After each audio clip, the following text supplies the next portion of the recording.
बच्चों, हमने पिछली कड़ी में चौथे पाठ समाप्त किया था और आपको कुछ प्रश्नों के उत्तर देने के लिए कहा था। उस प्रश्नों के उत्तर देने से पहले हम एक छोटी सी प्रार्थना करेंगे। अब अपने हाथ जोड़ लें और आंखें बंद करें। हे पिता ईश्वर, आपको पुनः इस सुंदर दिन के लिए धन्यवाद देते हैं। हे ईश्वर, आपने हमें अनेकों वरदानों से भर दिया है। आपके अनुग्रह के लिए, आपके मार्गदर्शन के लिए आपको धन्यवाद देते हैं। हे पिता ईश्वर, आप हमारे मांगने से पहले जान जाते हो हमें किस चीज की आवश्यक है। हे पिता ईश्वर, आज के दिन हम आपसे विनती करते हैं, हमें स्वस्थ रखे और सही मार्ग पर हमेशा अग्रसर होने में मदद कर। आमीन। तो बच्चों, वो जो 6 प्रश्न थे आपको दिए गए थे, उनके उत्तर इस प्रकार है। पहला प्रश्न जो था वो था, डोमिनिक सेवियर किस प्रकार स्नान संस्कार में प्राप्त ईश कृपा का जीवन बिताते थे। हमने संत डोमिनिक के बारे पढ़ा था, उसी से जुड़ा ये पहला प्रश्न है। डोमिनिक सेवियर किस प्रकार स्नान संस्कार में प्राप्त ईश कृपा का जीवन बिताते थे। तो डोमिनिक सेवियर युवा अवस्था से ही स्नान संस्कार के महानता को जान लिए थे, इसीलिए उन्हें अपने ख्रिस्तीय होने का गौरव महसूस होता था। वे बुराई से दूर अच्छाई हमेशा दूसरों की मदद करते थे। तो वो डोमिनिक सेवियर जो है पिता ईश्वर पे पूरा विश्वास रखता था कि पिता ईश्वर उन्हें हमेशा उनकी रक्षा करेंगे और सदैव उसे पद प्रदर्शन करेंगे। और हमने ये भी पढ़ा था, डोमिनिक सेवियर जो है लोगों की भलाई करने में ज्यादा विश्वास रखते थे। लोगों जो अन्य युवा थे उनके बीच में सुलह करते थे और उनके बीच जो मनमुटाव था उनको दूर करते थे, और इस प्रकार वे ईश कृपा का जीवन बिताते थे।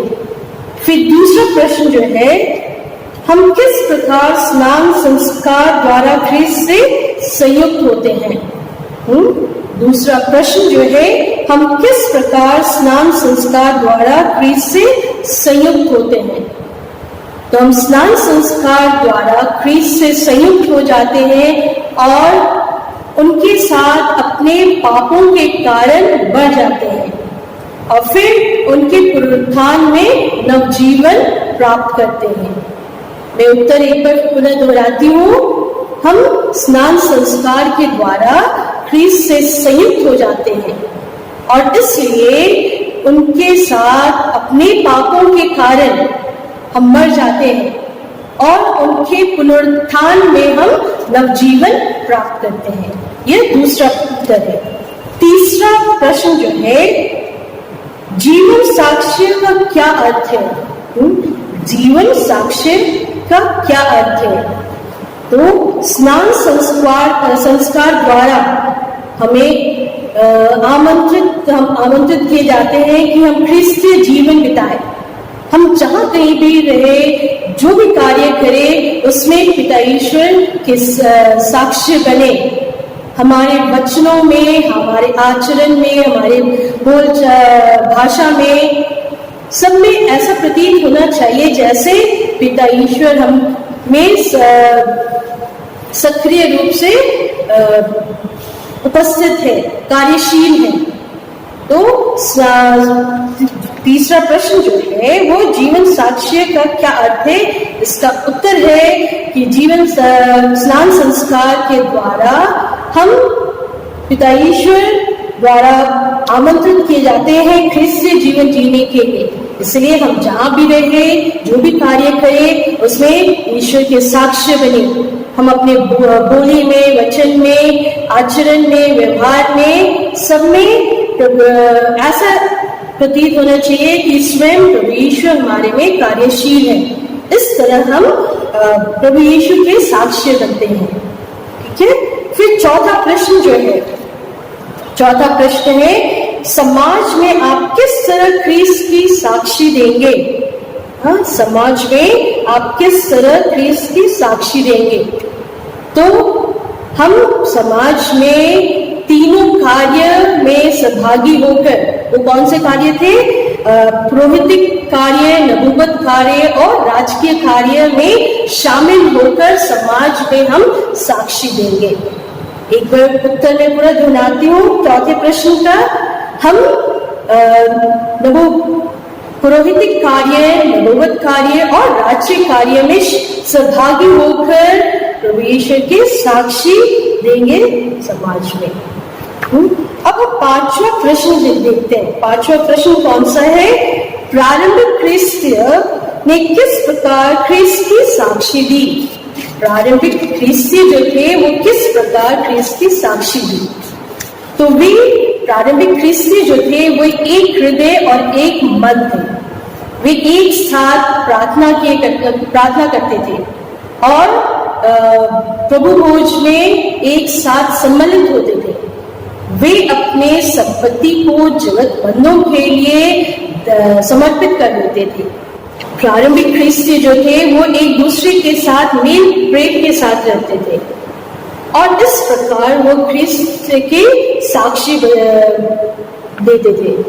तो मैं एक बार पुनः दोहराऊंगी इस उत्तर को कि प्रारंभिक ख्रीस्तीय किस प्रकार ख्रीस्त की साक्षी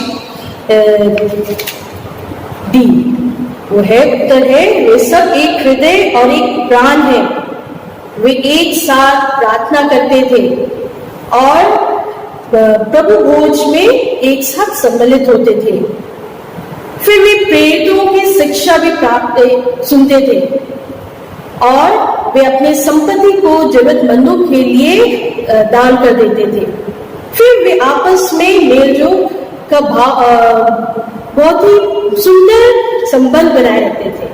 इस कारण वे ख्रीस्त के साक्षी दिया करते थे। फिर छठा प्रश्न जो है, स्नान संस्कार ख्रीस्तीय जीवन का शुभ आरंभ है कैसे? आपको बताना है स्नान संस्कार ख्रीस्तीय जीवन का शुभ आरंभ है कैसे। तो हमने पढ़ा है स्नान संस्कार जो है ख्रीस्तीय जीवन का शुभ आरंभ है। वह हमें आमंत्रित करता है कि हम ख्रीस्त के साक्षी बने और जैसे प्रारंभिक ख्रीस्तीय कलीसिया और समाज साक्षी देते थे, उसी प्रकार हम भी प्रभु ईश्वर के साक्षी दें। और हम ये भी जानते हैं कि स्नान संस्कार ही एक जीवन का मूल आधार है। जो भी स्नान संस्कार लिया है वही अन्य संस्कार ग्रहण कर सकता है। तो इसका उत्तर जो है स्नान संस्कार ख्रीस्तीय जीवन का शुभ आरंभ है कैसे। अब अपने शब्दों में लिखने की कोशिश करेंगे।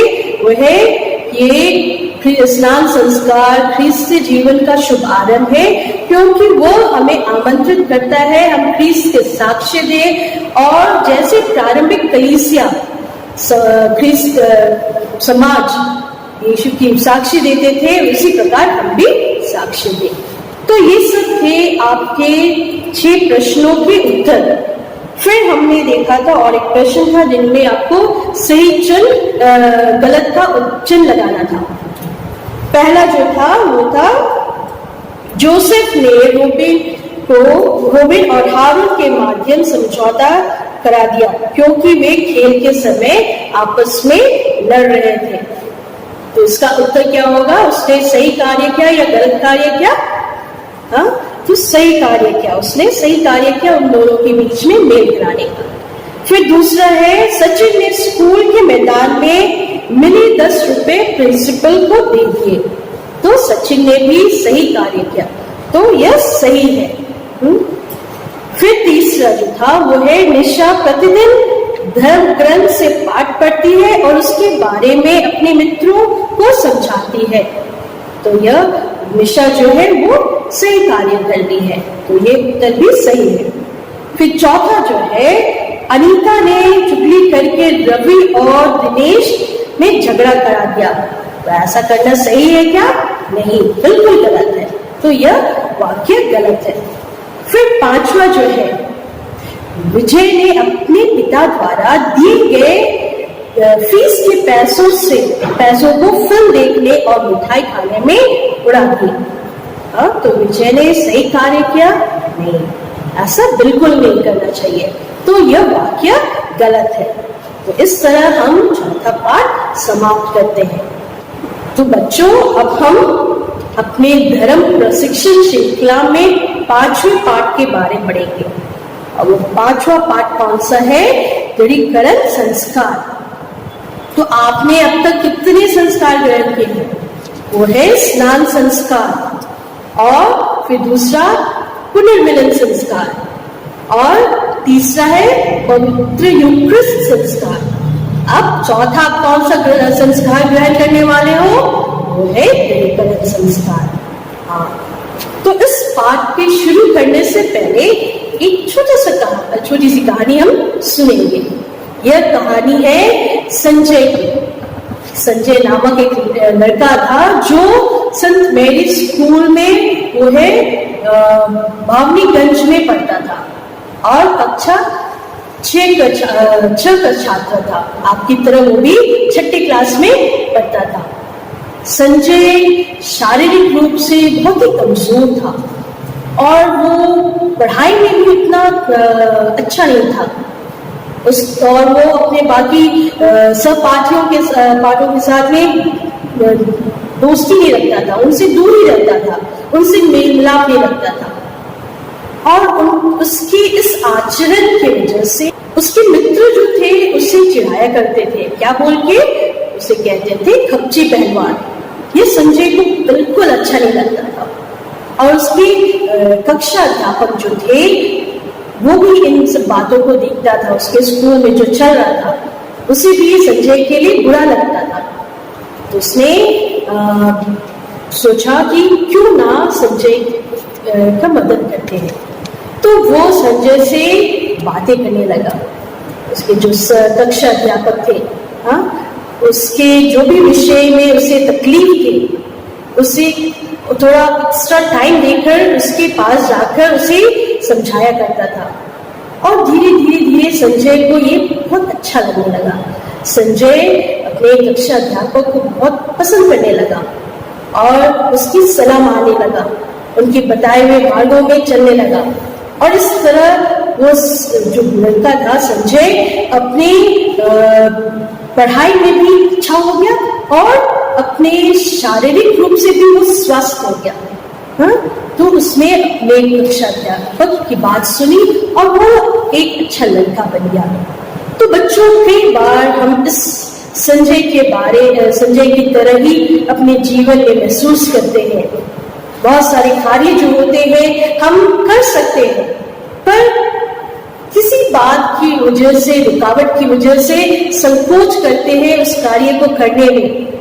उस कार्य को करने में बिल्कुल इच्छा नहीं होती है। हमें ऐसा लगता है कि हम उसमें सफलता हासिल बिल्कुल नहीं कर पाएंगे। हम संजय की तरह उदास हो जाते हैं, हाँ, और दूसरे लोग भी हमारे मजाक उड़ाते हैं। तब ऐसी दशा में हमें लगता है कि काश कोई आए और मेरी मदद करे, मेरे जीवन में उत्साह भर दे, मुझे खुशी से भर दे। तो हमें ऐसे बहुत सारे जीवन में मोड़ आते हैं जब हम संजय की तरह हताश हो जाते हैं और किसी की मदद की गुहार लगाते हैं। हाँ? हम पवित्र बाइबल में ये भी पढ़ते हैं कि जो प्रभु ईश्वर ने जब स्वर्गारोहण उनका हो गया था, स्वर्गारोहण को प्रभु यीशु के स्वर्गारोहण के बाद उसके शिष्य जो थे डर गए थे, यहूदियों से वो डर गए थे और इसी कारण वे अंतिम भोजन वाली कोठरी में अपने आप को बंद कर दिए थे और प्रार्थना कर रहे थे।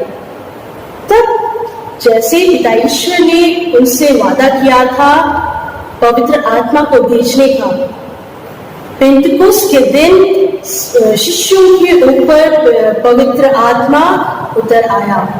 और हमने ये भी पढ़ा है पवित्र बाइबल में और सुना भी है कि किस प्रकार पवित्र आत्मा से वो भर गए थे और उत्साहित होकर प्रभु के वचनों के प्रचार करने लगे। प्रभु के वचनों के बारे में लोगों को उनकी भाषा में बोलने लगे। तो हम बच्चे प्रभु के मुक्ति इतिहास के बारे में पढ़ेंगे। पुराने नियम में किस प्रकार पवित्र आत्मा सृष्टि के शुरू से पवित्र आत्मा विद्यमान था। हम पवित्र बाइबल में पढ़ते हैं उत्पत्ति के ग्रंथ में पृथ्वी उजाड़ और सुनसान थी, अतः गत पर अंधकार छाया हुआ था और ईसा का आत्मा सागर पर विचरता था। तो हम उत्पत्ति के 15 अध्याय में पढ़ते हैं, पृथ्वी उजाड़ और सुनसान थी, अथवा गत पर अंधकार छाया हुआ था और ईश्वर का आत्मा सागर पर विचरता था। तो हम देखते हैं कि सृष्टि के आरंभ से ही पवित्र आत्मा विद्यमान था। सृष्टि की रचना से पहले ही पवित्र आत्मा के द्वारा पृथ्वी को आकार दिया गया और उसमें जीवन दिया गया। फिर इस्राएलियों को फिरौन की दास्ता से मुक्त कराने में पवित्र आत्मा ही मूसा की मदद की। फिर हम देखेंगे पवित्र आत्मा किस तरह दाऊद और सिमोन जैसे राजाओं की मदद की लोगों पर न्याय और प्रज्ञा से शासन करने के लिए। फिर जब इस्राएली ईश्वर से दूर हो गए थे तो उनके बीच में ईश्वर ने नबियों को भेजा और नबियों को पवित्र आत्मा ने मदद किया इस्राएलियों को वापस ईश्वर के पास लाने के लिए। तो इस प्रकार हमने देखा पवित्र आत्मा कैसे लोगों के बीच में कार्यरत थे पुराने व्यवस्थान में भी। तो बच्चों अगली कड़ी में भी हम देखेंगे किस तरह पवित्र आत्मा आज भी हमारे साथ कार्यरत है, किस तरह प्रभु ईश्वर के जीवन में उन्हें अभिषेक किया और उनके कार्य में मदद किया। तो आज के लिए इतना ही। आप अवश्य अपनी पुस्तक जो है पाठ 5 पढ़ेंगे, ठीक है, और चौथे पाठ के प्रश्नों के उत्तर अपने उत्तर पुस्तिका में अवश्य लिखेंगे। तो आइए बच्चों हम एक छोटी सी प्रार्थना के द्वारा अपनी कक्षा को शुरू करते हैं। हे पिता ईश्वर, आपके पवित्र आत्मा के लिए हम आपको धन्यवाद देते हैं जिन्हें आप हमें हमारे ऊपर भेजा और हमारा हर मोड़ पर मार्गदर्शन देते रहे। हे पिता ईश्वर, आपसे विनती करते हैं कि आगे भी अपने पवित्र आत्मा की मदद से हमें हमारे लक्ष्य में पहुंचने में मदद कर। आमीन।